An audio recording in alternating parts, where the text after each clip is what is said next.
ചില ആളുകൾക്ക് ചില ഹറാമുകൾ, ചില തെറ്റുകൾ ഒരു നിലക്കും ഒഴിവാക്കാൻ പറ്റുന്നില്ല.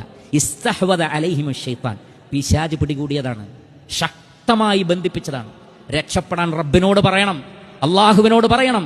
മിൻ ഹംസിഹി വനഫ്ഖി, നഫ്ഖ് എന്ന് പറഞ്ഞാൽ നഫഖ എന്ന് പറഞ്ഞാൽ ഊതുക എന്നാണ്. എന്താണ് അതിന്റെ അർത്ഥം?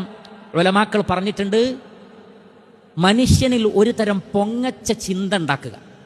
ഒരു പുതിയ ഡ്രസ്സ് ഇട്ടാൽ നടത്തത്തിനൊരു വ്യത്യാസം, അവൻ ഊതിയതാണത്. ആ പുതിയ ഡ്രസ്സ് ഇടുന്നതിന് മുമ്പുള്ള അതേ വ്യക്തി തന്നെയാണ് അയാൾ. പക്ഷെ ഒരു നല്ല ഡ്രസ്സ് ഇട്ട് ഒരു കോട്ടും സൂട്ടൊക്കെ ഇട്ടാൽ അയാൾക്ക് തന്നെ തോന്നുകയാണ് ഞാൻ ആരോ ആണ്. ഈ തോന്നിപ്പിക്കൽ, അതാണ് നഫ്ഖ് എന്ന് പറയുന്നത്. ഒരു നല്ല കൂളിംഗ് ഗ്ലാസ് കണ്ണട വെച്ചാൽ അയാൾക്ക് തോന്നുകയാണ് ഞാൻ എന്തോ ആണ്. ഒരു നല്ല കാറിൽ വന്നിറങ്ങി ആളുകളൊക്കെ തന്നെ നോക്കുന്നുണ്ടെന്ന് തോന്നിയാൽ അയാൾക്ക് ഒരു ഗമ വരികയാണ്. സത്യത്തിൽ അത് ശൈത്താന്റെ നഫ്ഖാണ്.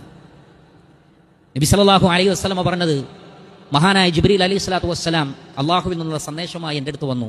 എന്നിട്ട് പറഞ്ഞു, അൻ തവാലഉ ലില്ലാഹ്, നിങ്ങൾ അള്ളാഹുവിലേക്ക് വിനയപ്പെടണം.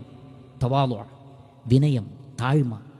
ഞാൻ മറ്റുള്ളവരെ പോലെ തന്നെയാണ്, അല്ലെങ്കിൽ അവരെക്കാൾ താഴെയാണ് എന്ന് ചിന്തിക്കുക. ഞാൻ മറ്റുള്ളവരെക്കാൾ മേലെയാണെന്ന് ചിന്തിക്കുന്ന ആ കിബർ, പൊങ്ങച്ചം, അഹങ്കാരം ശൈത്താനിൽ നിന്നാണ്. മിൻ ഹംസിഹി വനഫ്ഖി വനഫ്സി. എന്താണ് നഫ്സ് എന്ന് പറഞ്ഞാൽ?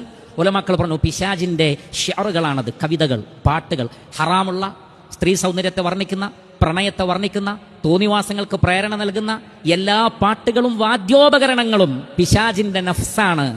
അതാണ് അല്ലാഹു സുബ്ഹാനഹു വ തആല പറഞ്ഞത്, വസ്തഫ്സിസ് മനിസ്തതഅത മിൻഹും ബിസൗതിക്.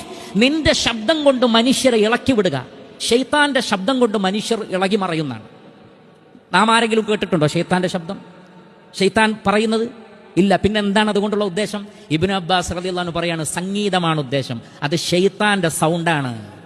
മിസ്മാറു ശൈത്താൻ, പിശാചിന്റെ കുഴലൂത്താണെന്ന് റസൂലുള്ളാഹി സ്വല്ലല്ലാഹു അലൈഹി വസല്ലം.